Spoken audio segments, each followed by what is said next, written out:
kal theng ni. Oh, hallelujah, amin tiang min fakir, sai ro fakir la palo kal theng ni.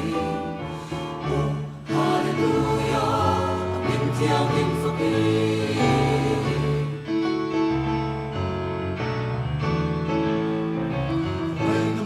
Môi lên buông xua riêng hỏi sân đầm na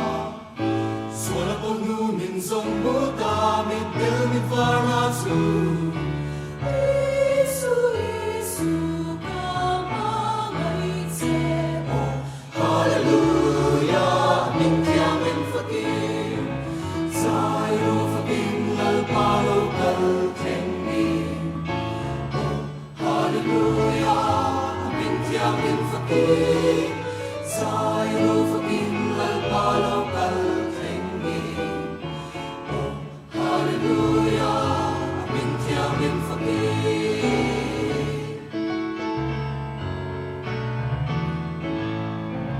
thiang ni chuan cross su thangin chang dam kan lo ni e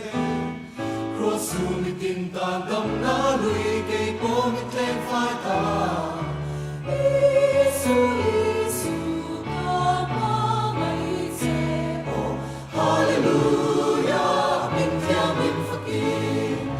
sai ro fakir lal palo kal theng ni oh hallelujah